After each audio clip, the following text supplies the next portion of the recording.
nelayan Bueria di Balai Desa.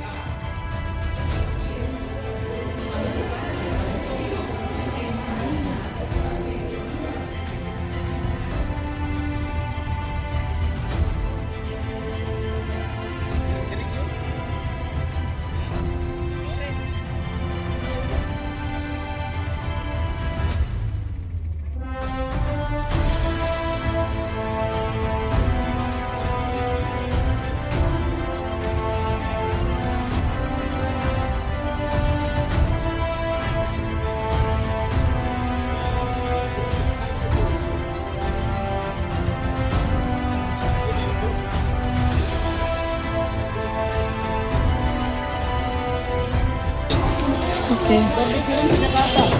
Begitu Bu? Iya. Ibu yang punya nih? Iya. Tidak cuma 100 jumur. Satu sini berapa Ibu hargai? Bertakar. Per? Ukuran yang Sambil gambarnya Bu ya. Ikan apa tuh kebalangan? Gimana Bu? Berapa sih harganya satu gini? Keranjang. 70. 70.000. Iya, baru ditagih ke masyarakat untuk jemur. Lalu kita timbang lagi. Oke, itu udah kering. Nah, ya, sudah kering. Kita potong harga takar. Ada lebihnya yang buat nelayan. Namanya ikan apa Bu? Namanya ikan apa? Ikan teri.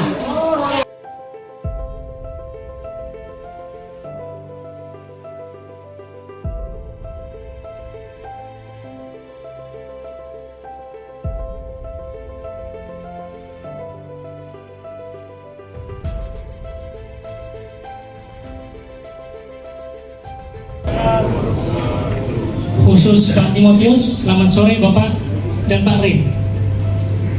Baik Bapak Ibu sekalian, untuk mempersingkat waktu, ini temuan awal dari kajian kami yang akan kami sampaikan setelah melakukan sejumlah tahapan kajian yang nanti akan kami sampaikan lebih detail.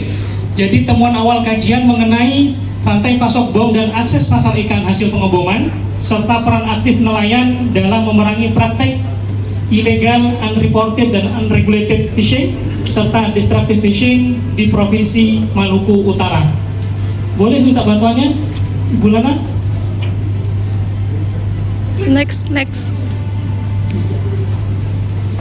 Baik, Bapak Ibu sekalian, tadi sempat kami singgung dalam sambutan yang jadi latar belakang kajian ini kenapa penting untuk dilakukan oleh teman-teman di Pusat Kajian Maritim untuk Kemanusiaan. Yang pertama, Provinsi Maluku Utara tadi juga sudah disinggung oleh Ibu Asisten 2, Ibu Sri, bahwa 76,27% Maluku Utara ini lautan, sementara daratan hanya 23,73%. Kemudian yang kedua, latar belakang yang kedua adalah dalam perspektif bioekonomi, sektor perikanan dan transportasi laut yang mestinya menjadi faktor terpenting dalam pembangunan Maluku Utara, justru tadi disinggung oleh Ibu Sri, nanti juga kami munculkan dalam slide berikutnya, justru ada di perikanan di sana. Kemudian yang terakhir di Kabupaten Pulau Morotai dengan Pak Iqbal dan kawan-kawan di Dinas Kelautan Perikanan Kabupaten Pulau Morotai. Tahapan kajian yang ketiga adalah analisis data dan informasi. Kemudian yang keempat ada kita melakukan rembuk nelayan dengan masyarakat di 3 desa. Yang pertama adalah Desa Bueria yang dikenal sebagai lumbung pengebom ikan. Kemudian yang kedua di Desa Tataleka, juga di Halmahera Barat. Kemudian yang terakhir Desa Kampung Baru di Kecamatan Batang Lomang, Kabupaten Halmahera Selatan. Terima kasih Pak Sunapit. Kemudian tahapan yang selanjutnya adalah penyusunan laporan dan penyampaian rekomendasi, salah satunya melalui forum ini.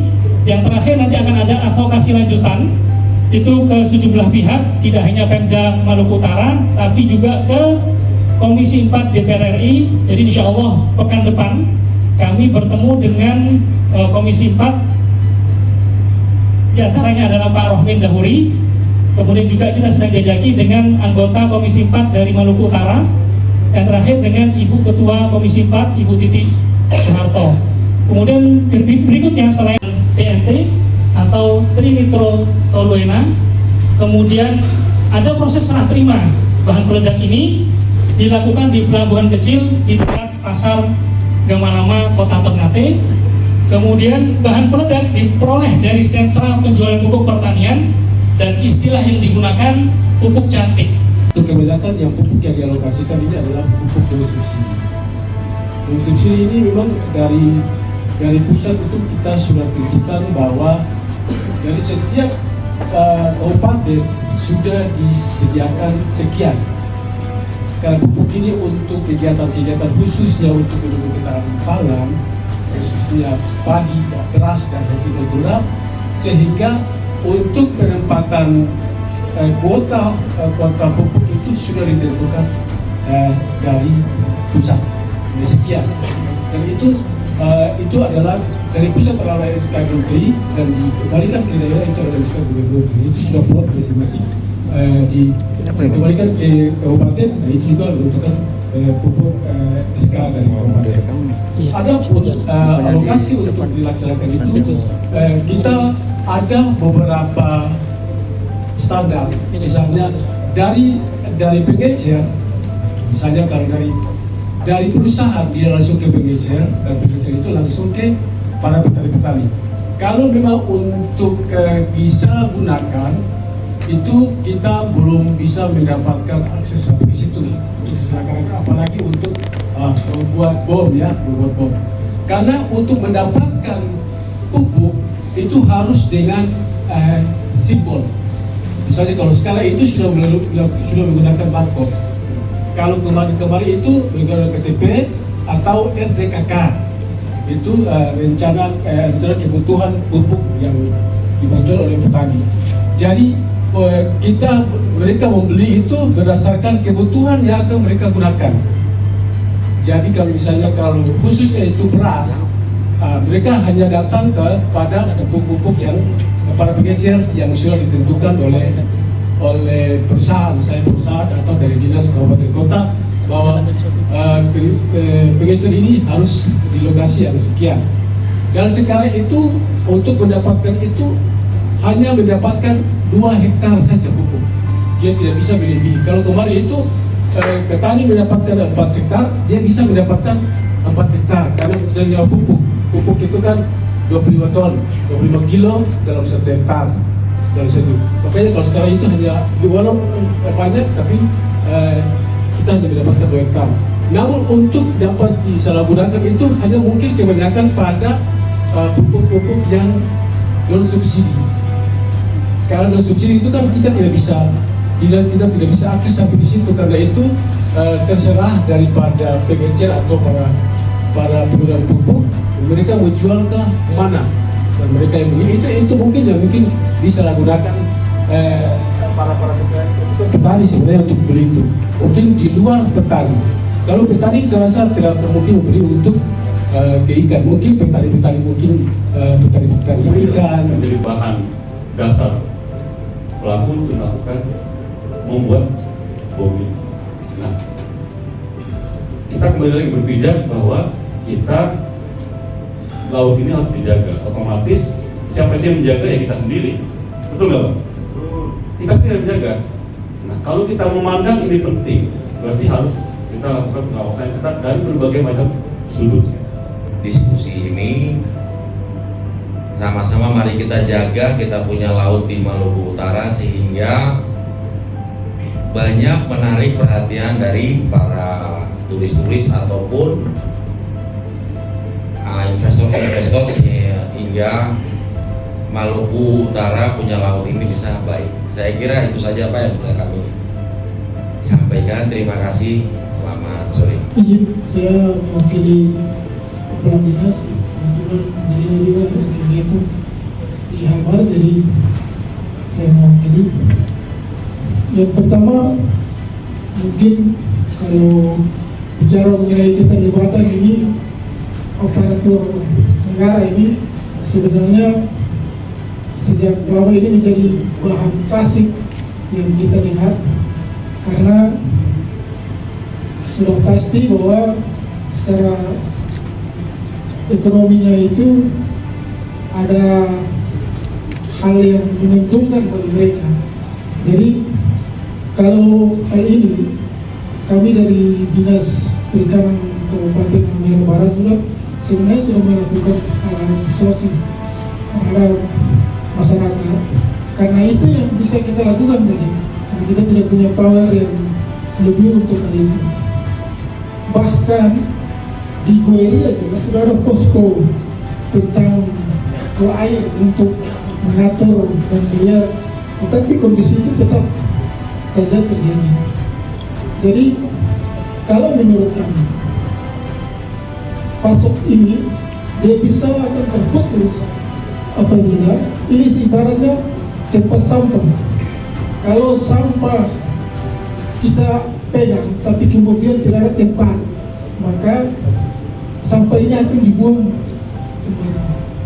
Jadi menurut kami, kalau seumpama ada wadah yang baik untuk masyarakat di sana untuk mengembangkan, menggantikan dengan hal yang baik, otomatis secara perlahan akan hilang dari ini.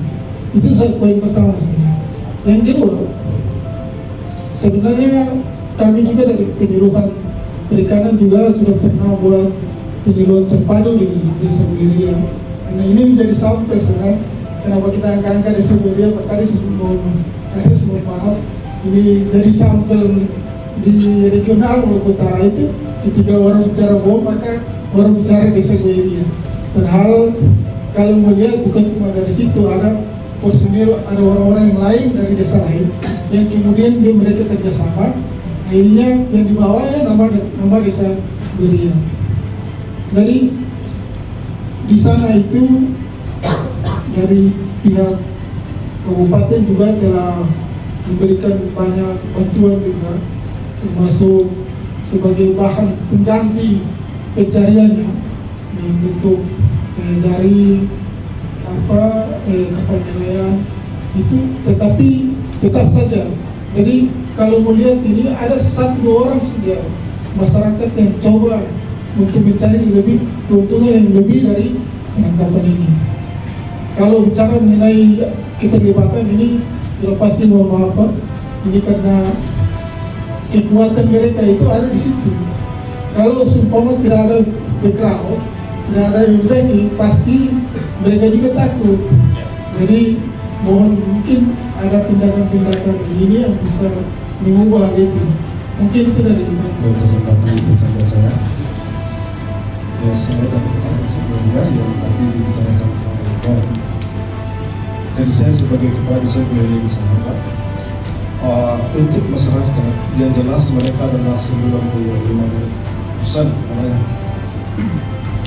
Yang saya tahu dan yang saya harapkan dari masyarakat adalah mata pencarian mereka itu yang normal, tidak berharap hal-hal yang di luar dari yang normal. Karena yang pasti bahwa pemboman itu masyarakat kecil sampai besar semua tahu bahwa itu sangat terlarang. Dan apabila dalam aktivitas mereka ketika kira fakta di lapangan, apa yang mereka berbuat itu yang mereka bertanggung jawab. Artinya siap menerima resiko. Dan hal ini saya sudah sering sampaikan lewat Danpos yang bertugas di Jailolo. Sama-sama kita sering melakukan sosialisasi dari Polair sebagai Danpos yang ada di sana, sangat aktif dalam Desa Goeri dalam menerobos hal-hal yang tersebut. Dan saya di sini melihat bahwa Goeri juga sangat membutuhkan yang namanya bantuan masukan dari Pemda, yaitu salah satunya seperti yang disampaikan tadi, alat tangkap.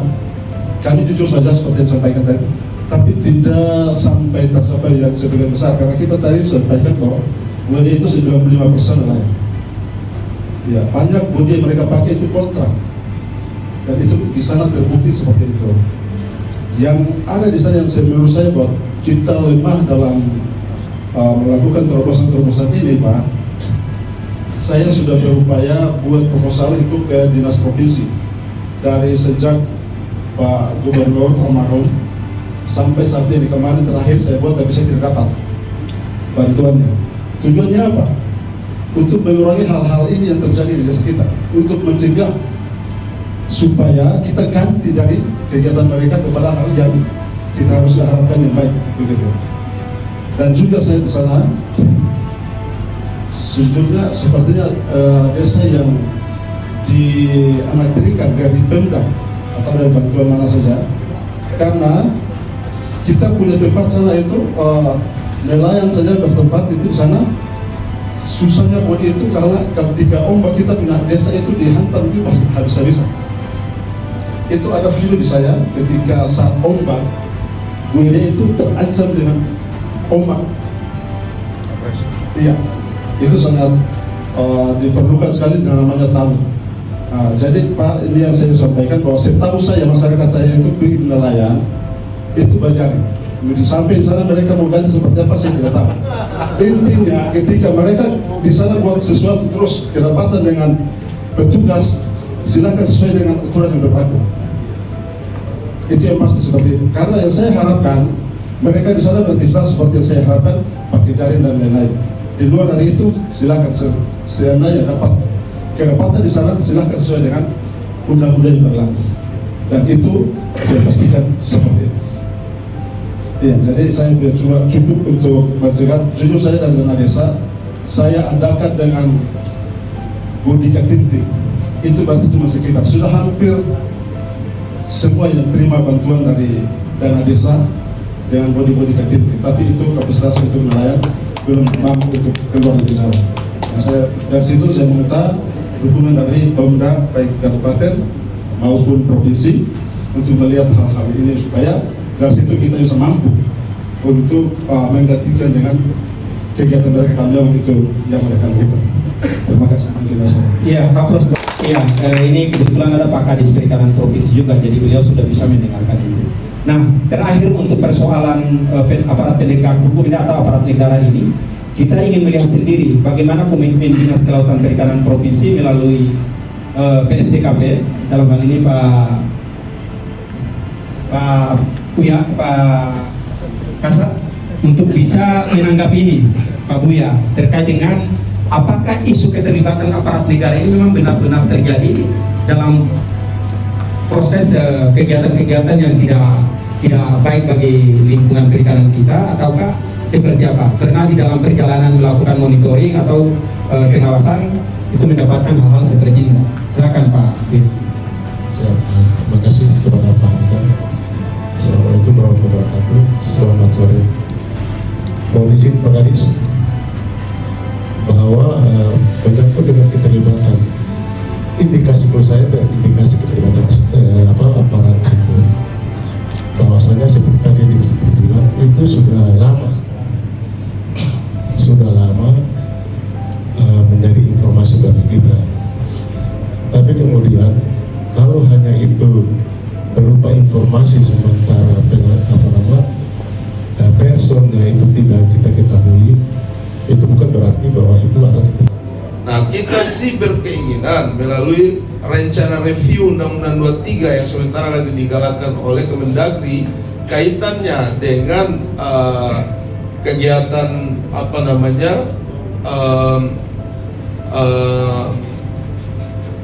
pengendalian dan pengawasan sumber daya kelautan perikanan kita, ini ada semacam pelimpahan kewenangan yang diberikan kepada teman-teman di kabupaten kota. Nah, karena itu saya juga berkeinginan untuk menitipkan ke teman-teman pusat kajian maritim nantinya ini juga bisa dibawa ke pusat. Kalau itu dimungkinkan, artinya bahwa jika tidak dikembalikan, sudah barang tentu pasti tidak dikembalikan, karena tentu Undang-Undang 23 lahir lalu kemudian mengeliminasi peran dan kewenangan kabupaten kota lalu kemudian dilimpahkan ke provinsi, itu sudah pasti ada berbagai variabel kajian yang sehingga untuk mau mengembalikan itu pasti butuh pendalaman lebih. Tapi setidaknya kalau ada pelimpahan kewenangan yang dimungkinkan untuk diberikan melalui aturan turunannya, maka ini akan semakin mudah untuk kita melakukan pengendalian dan pengawasan, karena pelibatan secara institusi maupun secara langsung ke teman-teman di kabupaten kota akan lebih bersinggungan. Kita semua terima kasih ya atas kesempatan yang diberikan. Saya mungkin langsung saja karena waktu yang ini sudah sore. Seperti disampaikan tadi oleh Pak Halim bahwa Provinsi Maluku Utara ini masuk dalam 4 wilayah pengelolaan perikanan atau WPP MRI, yaitu mulai dari 714 sampai dengan 717. Dan secara perizinan kapal perikanan kita tahu bersama bahwa pemberian izin kapal perikanan itu berdasarkan WPP tersebut. Sehingga dengan kondisi perairan Maluku Utara yang masuk dalam 4 WPP ini menyebabkan perairan Maluku Utara, wilayah Maluku Utara itu menjadi perairan yang terbuka untuk untuk beroperasinya kapal-kapal dari daerah-daerah lain yang juga masuk ke dalam wilayah 4 WPP tersebut. Sehingga itu tadi saya sangat setuju tadi dengan rekomendasi strategi yang ditawarkan oleh Pusat Kajian Maritim untuk Kemanusiaan ini, yaitu penguatan fungsi pelabuhan perikanan di sentra-sentra perikanan kita. Karena seperti saya sampaikan beberapa hari lalu bahwa pelabuhan perikanan ini merupakan pintu utama untuk melakukan filter, untuk melakukan pengawasan terhadap aktivitas penangkapan ikan kita, untuk mencegah IUU fishing ini. Jadi kami sepakat dengan strategi ini. Lagi pula selain untuk mengawasi kapal-kapal perikanan, kita juga di pelabuhan perikanan itu memiliki fungsi untuk pengawasan terhadap hasil tangkapan, seperti yang ditanyakan tadi oleh Pak Moderator, bahwa bagaimana fungsi pelabuhan perikanan terhadap peredaran atau distribusi hasil tangkapan ikan. Kita sebagai fungsi utama, fungsi pemerintahan di pelabuhan perikanan salah satunya adalah mengawasi pendistribusian hasil perikanan, dalam hal ini baik itu dari segi kualitasnya maupun dari segi keberlanjutan sumber daya kita.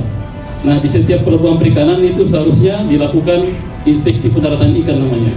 Dari situlah kalau itu betul-betul dilakukan, penguatan fungsi pelabuhan perikanan ini ditegakkan, dikuatkan, maka dari situ juga bisa teridentifikasi adanya pelanggaran-pelanggaran atau kegiatan-kegiatan penangkapan ikan yang ilegal. Terima kasih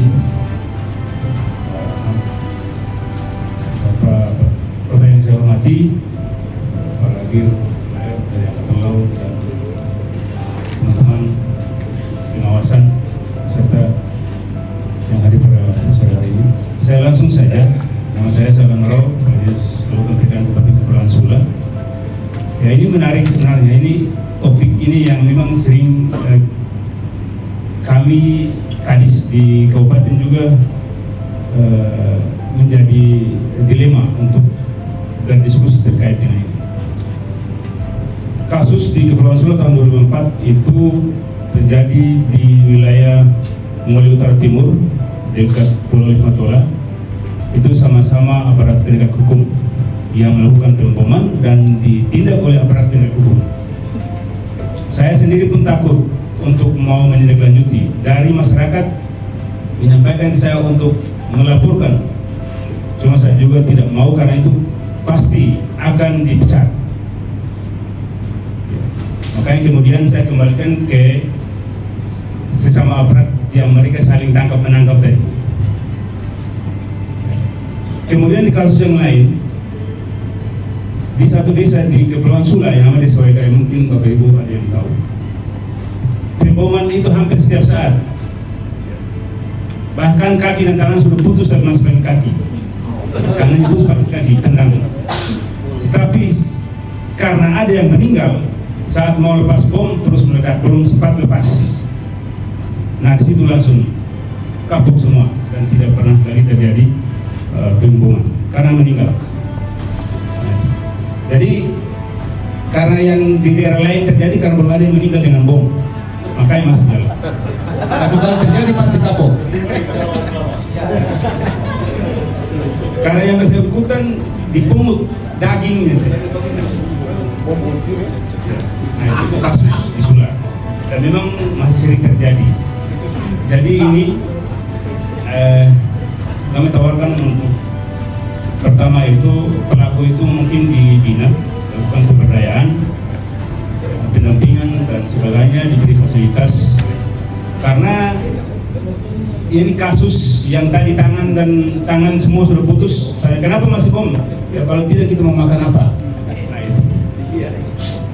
Nah ini yang kemudian mungkin kita sama-sama mencari solusinya supaya mereka itu karena kebutuhan ekonomi membuat mereka harus mengambil jalan pintas. Nah kemudian dengan terkait dengan aparat negara ini mungkin Pak Dir mungkin ada grup, saya sarankan dengan Pak Kadis Provinsi ada grup dengan kadis-kadis yang ada di kabupaten kota karena kami juga sebenarnya takut mau melapor Pak kalau ketika ada aparat yang terlibat gitu dan ancaman juga bagi kami Pak.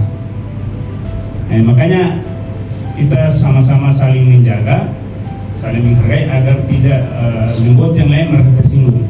Nah sehingga ada kejadian-kejadian seperti ini ya paling nanti diselesaikan di lapangan dan tidak ada efek jerahnya. Nah kalau ada efek jerah bagi para pelaku dan yang bikin ini pasti tidak akan terjadi seperti itu. Nah ini sehingga kemudian mungkin tawaran saya itu untuk mencegah pengeboman ini, maka mungkin Pak Dir Polairut dengan Kadis Perikanan Provinsi mungkin ada satu grup sehingga kita bisa sampaikan karena mungkin nama kami juga dirahasiakan begitu karena juga bisa jadi ancaman Pak, jujur Pak. Karena yang kita laporkan ini kan juga kan aparat penegak hukum, maka kami juga minta perlindungan seperti itu Pak. Kalau itu ada kami berani untuk melaporkan. Perlu saya sampaikan bahwa perbuatan yang langsung dikenakan sanksi yaitu dua ya yang kita ketahui bersama. Yang pertama yaitu destructive fishing, kemudian illegal fishing untuk kapal ikan asing. Sekarang saya masuk dengan destructive fishing. Jadi kalau dari sudut pandangnya PSDKP, jadi kalau kita berbicara terkait dengan potensi pidana dalam proses bisnis perikanan itu hanya ada 4 poin. Yang pertama yaitu before fishing, kapal sebelum dia berangkat. Jadi mekanisme sebelum kapal itu berangkat tentunya ada yang namanya pemeriksaan dokumen secara administrasi dan kelayakan teknis. Itu kita sebagai petugas PSDKP, sebagai pemasok perikanan itu hukum wajibnya untuk melakukan itu. Ketika kita sudah pastikan bahwa kapal itu dia sudah syarat lain, maka itu kapal itu bisa berangkat. Yang menjadi persoalan, ketika kapal tersebut dia berangkat, di dalam perjalanan bisa saja mungkin dia menyembunyikan bahan-bahan ataupun potensi-potensi untuk melakukan itu di suatu pulau. Itu yang sudah pernah terjadi. Dan hal itu kita sudah tahu bersama. Nah, ini yang menjadi masalah. Ketika dia sampai di situ, dia mengambil bahan-bahan untuk melakukan kegiatan tersebut, dia sampailah di laut, dia melakukan kegiatan penangkapan. Dia melakukan kegiatan penangkapan. Setelah itu dengan menggunakan bom, hukum selesai, dia akan kembali ke pelabuhan. Karena kegiatan yang dia lakukan itu tidak sesuai dengan ketentuan yang ada, maka dia tidak secara langsung dia akan masuk ke pelabuhan perikanan yang dia datangkan. Karena ketika pada saat dia melakukan pendaratan, kita akan melakukan pemeriksaan fisik kita dan segala macam, yang dimana ada indikasi terjadi pemboman dan segala macam. Nah, mungkin dari hal ini pun juga mungkin saya akan kasih masukan juga kepada Pak Kadis Perikanan Provinsi tadi. Jadi di dalam konteks perikanan itu kan ada laboratorium sebenarnya. Itu mungkin bisa ditingkatkan atau bisa dikembangkan terkait dengan dia punya kebutuhan-kebutuhan yang kita butuhkan dalam hal untuk pemeriksaan itu tadi, organoleptik itu. Sehingga karena kita tidak bisa menentukan bahwa itu bom dan segala macam kalau tidak ada bukti. Nah, ini yang menjadi masalah. Nah, mungkin dengan seperti itu mungkin hal-hal yang memang pernah terjadi kita lakukan, kita harus kirim dulu. Bukan itu, kirim dulu. Kalau yang kita lihat kemarin di Makassar, butuh waktu lama lagi. Itu yang jadi masalah. Nah, jadi mungkin itu hal yang sangat penting tadi sudah disampaikan oleh Pak Karis tadi. Dengan adanya laboratorium itu mungkin bisa ditingkatkan sarana dan prasarananya, sehingga ada SDM yang memang punya kompetensi di bidang itu, sehingga kita tidak perlu lagi harus mengirim segala macam ke sana, langsung dalam 1x24 jam kita sudah bisa pastikan bahwa ikan asli itu adalah ikan bom atau tidak. Itu juga mempermudahkan kita. Nah, kita kembali lagi. Jadi kapal-kapal yang banyak yang ketika dia dari fishing base ke fishing ground, terus dibalik dia tidak masuk ke pelabuhan lagi, dia banyak melakukan persinggahan di pelabuhan tangkahan. Di sini kita kan punya banyak pelabuhan tangkahan. Nah, itu yang menjadi masalah kita. Saya ingin memperkenalkan diri.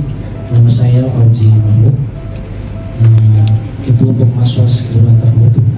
Alhamdulillah pada kesempatan hari ini kami diundang oleh Forum Dialog Pimpinan Maluku Utara dalam rangka mendiskusi terkait dengan praktek pengeboman ini.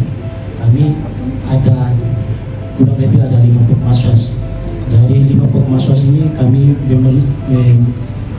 mewakili seluruh Pokmaswas yang ada di Maluku Utara.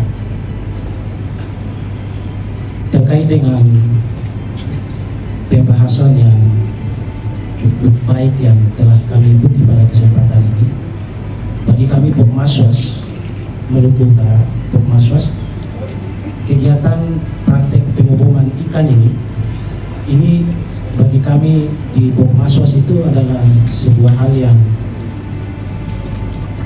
sudah tidak asing di hadapan kami, karena kegiatan praktek pengoboman ikan ini telah dilakukan yang berada di hadapan mata kami, namun kami tidak bisa dapat melakukan apa-apa karena kami memiliki keterbatasan.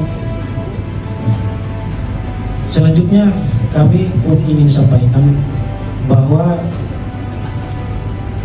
tugas kami sebagai Pokmaswas ini adalah hanyalah diberikan kewenangan adalah melihat, mencatat, dan kemudian melaporkan. Jadi itu hanya sebatas tugas kami.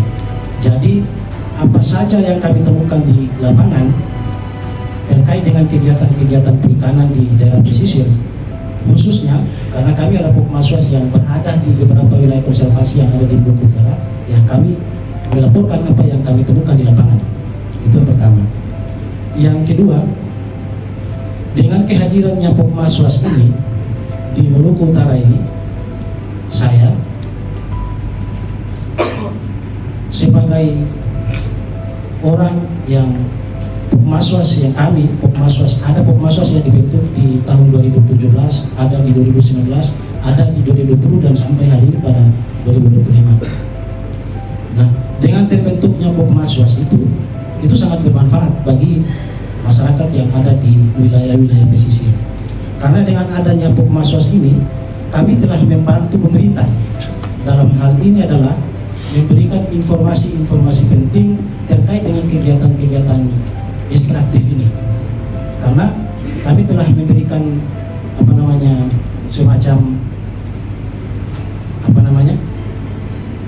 semacam pencerahan atau semacam pengetahuan yang kami dapat.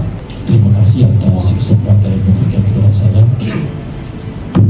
Baik, nama saya Ibrahim Jumat. Mohon maaf, Pak Kadis tidak sempat menghadiri kegiatan, makanya saya diutus untuk beliau. Terkait dengan moto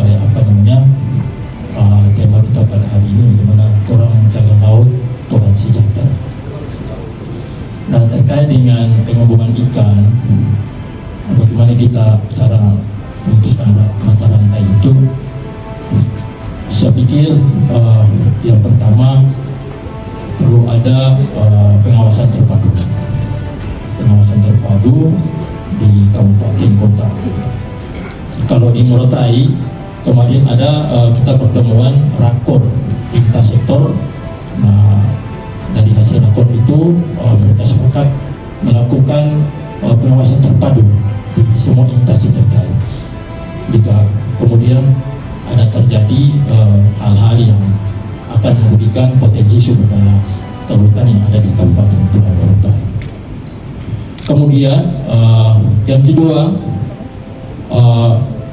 apabila kita menemukan masyarakat yang melakukan destruktif fishing, kemarin kebetulan di Pulau Kolorai saya diinformasikan oleh salah satu staf saya, ada masyarakat yang melakukan panen ikan tapi menggunakan kompresor. Nah ini, makanya saya bilang kalau menggunakan kompresor maka ujung-ujungnya pasti ada bius. Nah ini kita langsung tunjuk ke lokasi dan kita ketemu langsung dengan pelaku yang ada di desa Kolorai. Makanya kita melakukan persuasif di kantor desa dan kita memberikan arahan. Dan sebelum itu kami pernah panggil di Dinas Kelautan dan Perikanan Pulau Morotai. Kita melakukan mereka untuk memberikan pernyataan sikap masing-masing individu yang ada di desa Kolorai, ada beberapa.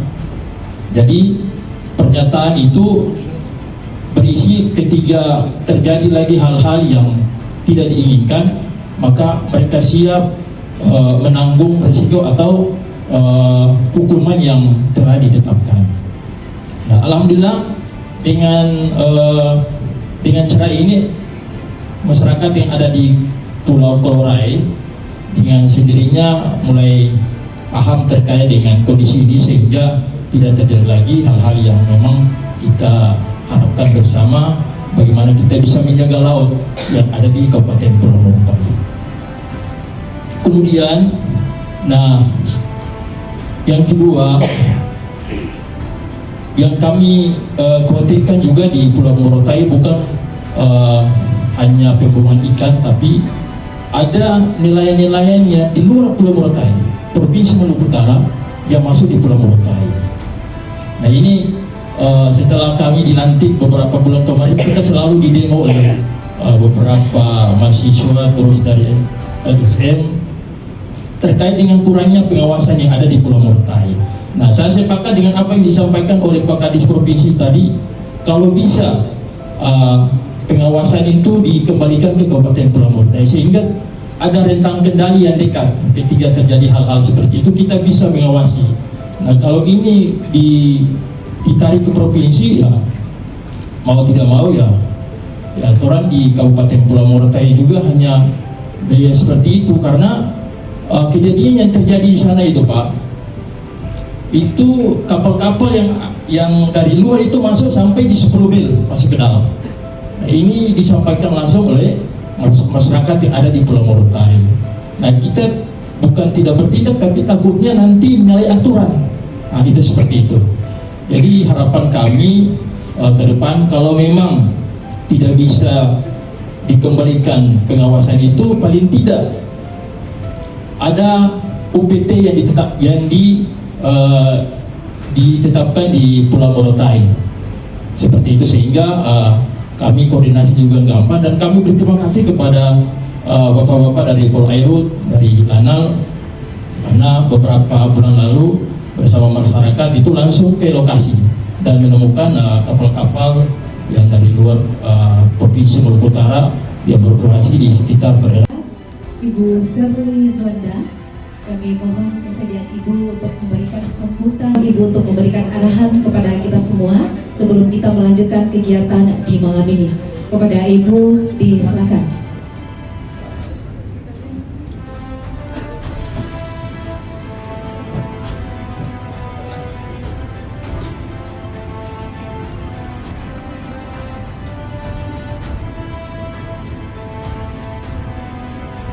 Assalamualaikum warahmatullahi wabarakatuh.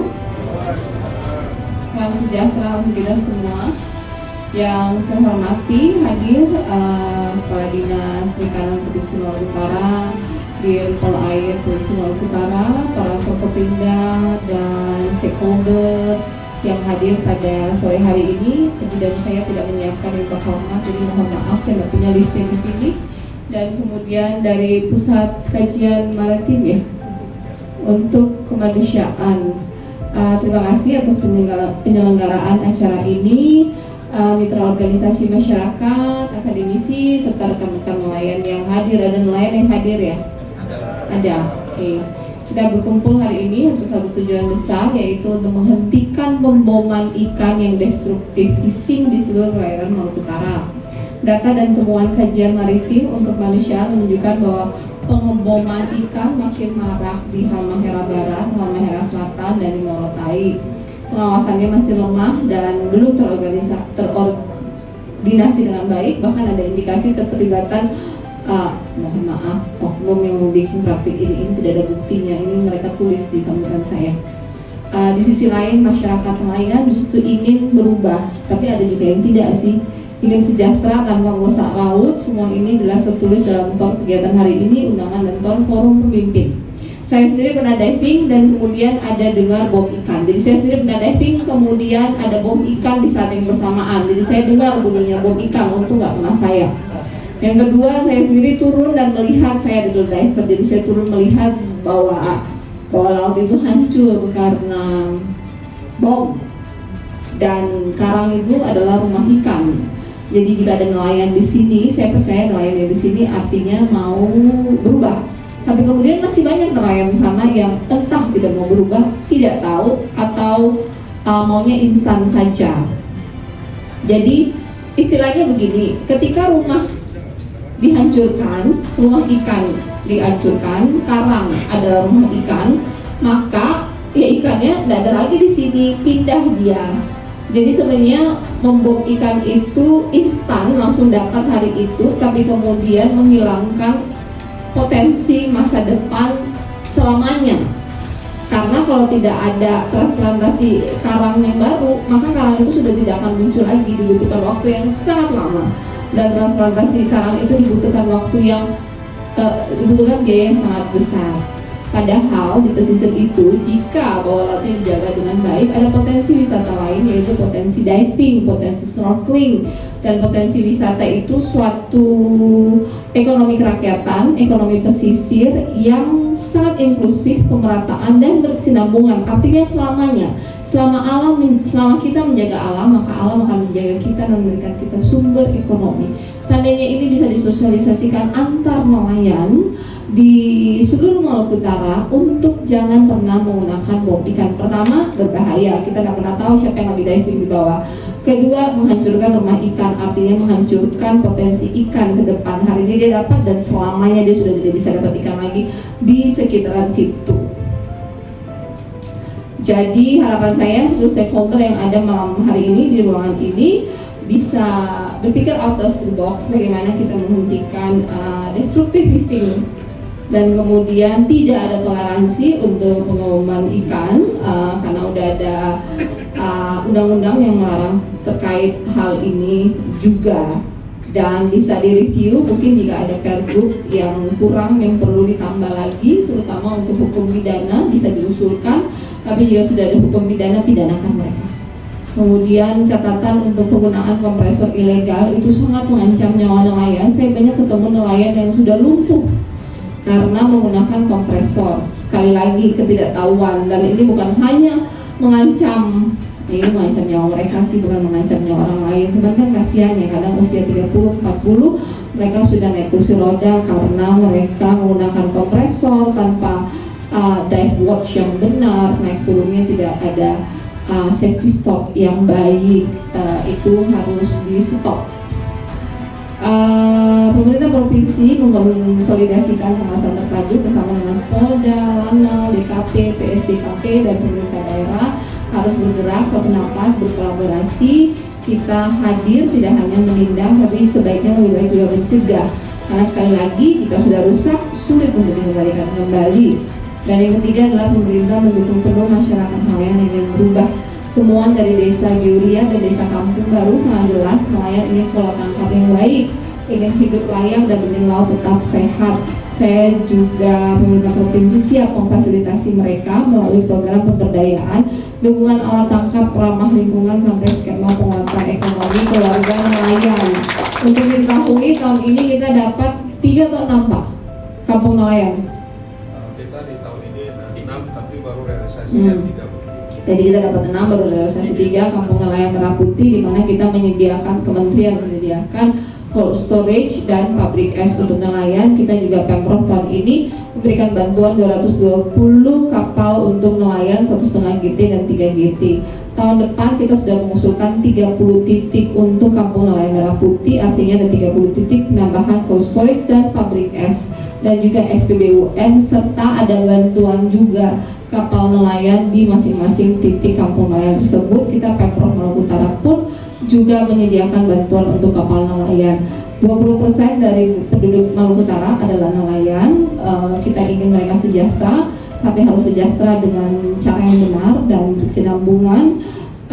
Segala usulan termasuk desain kapal jika Anda suka, atau hal-hal apa yang kalian rasa mengganggu supply chain, mengganggu jalur hulu sampai hilir, dan apa yang bisa kita fasilitasi sebagai regulator dan fasilitator untuk membantu meningkatkan nilai tambah, nilai tukar nelayan, silahkan di-sharing kepada kita. Terakhir, Laut Maluku Utara itu identitas, sumber makan, dan masa depan kita. Karena itu harus dijaga dalam arti yang sesungguhnya, bukan hanya seremoni. Dan tujuan dari kegiatan hari ini adalah menyamakan langkah dan perspektif. Harapannya setelah diskusi, saya rasa sudah diskusi panjang tadi, sehingga kita bisa ada langkah-langkah konkret bagaimana untuk men-stop ikan dan bagaimana untuk men-stop kegiatan menggunakan kompresor. Tidak ada boleh lagi ledakan di laut kita, tidak boleh ada lagi ledakan yang merusak rumah ikan kita, karena rumah ikan itu adalah sumber penghasilan masa depan kalian, nelayan. Untuk itu kita pemerintah Provinsi Maluku Utara mendukung penuh deklarasi orang jaga laut, orang sejahtera. Ini bukan cuma slogan, inilah janji kita kepada anak-anak kita di desa nelayan, kepada generasi yang akan mewarisi laut ini. Ingat sekali lagi, kita meminjam laut ini dari anak cucu kita. Jadi dijaga dengan baik, dan dengan rasa syukur dan yang tekad kuat, saya menyatakan forum dialog pimpinan Maluku Utara ini selesai, atau baru dibuka? Selesai.